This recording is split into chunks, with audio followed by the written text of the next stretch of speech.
अस्सलामुअलैकुम व्यूअर्स, आप देख रहे हैं कि पीके मैथ के ट्यूटोरियल्स, जिसमें हमने पिछली वीडियो में क्वेश्चन नंबर 6 तक सॉल्व कर लिया था। आज हमारा क्वेश्चन है 7, जिसके अंदर वो कहता है कि find the value of x y and z. Find x y and z, ये हमारा क्वेश्चन नंबर 7 है। सॉरी, एक्स वाई जेड और डब्ल्यू है हमारे पास, एंड डब्ल्यू।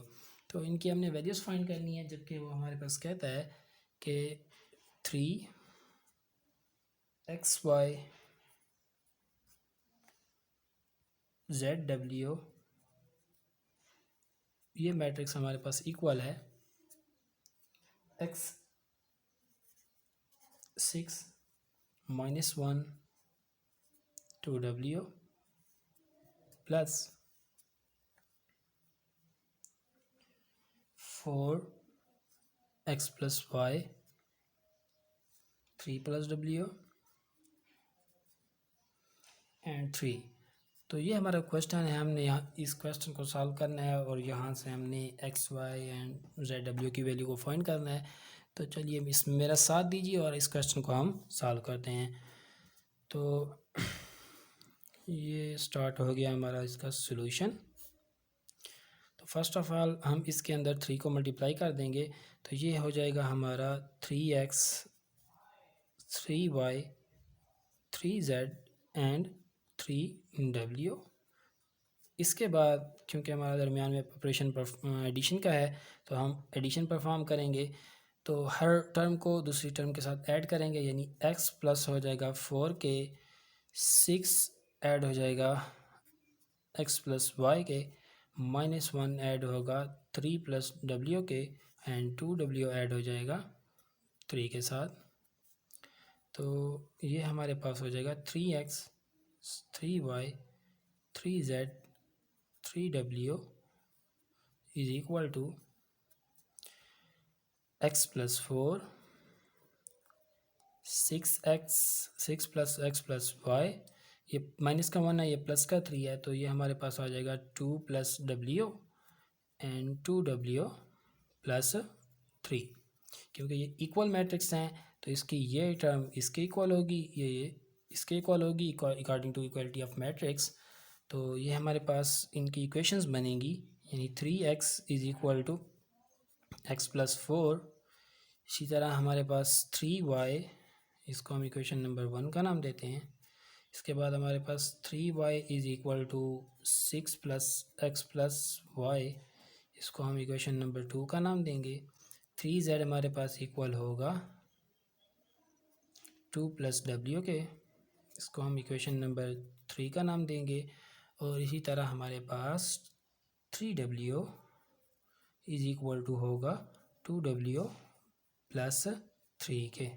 तो ये हमारी इक्वेशन नंबर 4 हो गई। तो अब हम सॉल्व करते हैं इक्वेशन नंबर 1 को, और वहाँ से हम फाइंड करेंगे x की वैल्यू। तो इक्वेशन नंबर 1 को सॉल्व करते हैं। वो है हमारे पास 3x इक्वल टू x + 4। क्योंकि हमने x की वैल्यू को फाइंड करना है, तो ये x इस साइड पे आ जाएगा, यानी 3x - x equal to 4। 3x - x हमारे पास हो जाएगा 2x इज इक्वल टू 4। और x फाइंड करना है, तो 2 को बोथ साइड डिवाइड करेंगे, ये कैंसिल हो जाएगा, तो x इक्वल टू हमारे पास आ जाएगा 2। तो ये हमारी x की वैल्यू आ चुकी है। इसके बाद हम फाइंड करेंगे w की वैल्यू को, जो कि हमारे पास है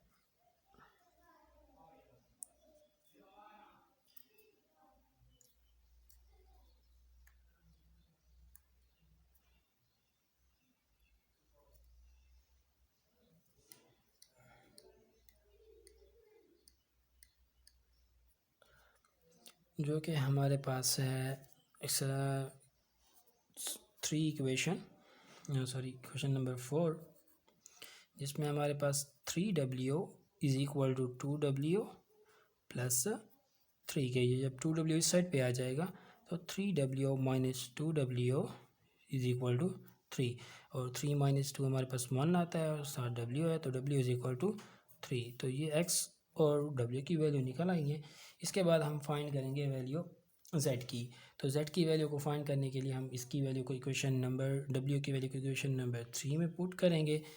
तो इक्वेशन नंबर 3 हमारे पास है 3z is equal to 2 plus w, और 3z is equal to 2 plus w की वैल्यू हमारे पास 3 आ चुकी है, तो 2 प्लस 3, इसके बाद हमारे पास आ जाएगा 3z इज़ इक्वल टू 5, और 3 को जब हम बोथ साइड डिवाइड कर लेंगे कैंसिल हो जाएगा, तो z हमारे पास इक्वल टू आ जाएगा 5/3 के। ये z की वैल्यू आ चुकी है हमारे पास। अभी हमारे पास सिर्फ एक वैल्यू रह चुकी है जो कि हमारे पास y की है। तो इक्वेशन नंबर 2 को सॉल्व करते हैं। इक्वेशन नंबर 2 हमारे पास है 3y is equal to 6 plus x plus y. तो जब हम y को इस साइड पे ले आ जाएंगे तो ये हो जाएगा 3y minus y is equal to 6 plus x, और x की हमारे पास वैल्यू क्या निकल आई है 2। तो 3y माइनस 2 हमारे पास 2 आता है, 2y 6, x की जगह हम उसकी वैल्यू लेंगे जो कि है 2, तो 6 प्लस 2 आ जाएगा। तो 2y is equal to 6 plus 2 हमारे पास 8, और इसी तरह 2y इज़ इक्वल टू हम ले सकते हैं कि 2 4 ज़ार 8, 2 कैंसिल हो जाएंगे, यानी y इज़ इक्वल टू 4। तो ये हमारी आंसर आ चुका है, यानी x की वैल्यू हमारे पास है 2 के इक्वल, y की वैल्यू 4 के इक्वल, z की वैल्यू 5/3 के इक्वल, एंड w की वैल्यू हमारे पास है 3 के इक्वल। तो ये हमारा आंसर है। मैं उम्मीद करता हूँ कि इस क्वेश्चन को आपको सॉल्व करने की समझ आ चुकी होगी। तो अगर किसी भी पॉइंट पर आपको समझ ना आए तो आप पूछ सकते हैं। तो मिलते हैं एक नई वीडियो में, तब तक के लिए खुदा हाफिज़।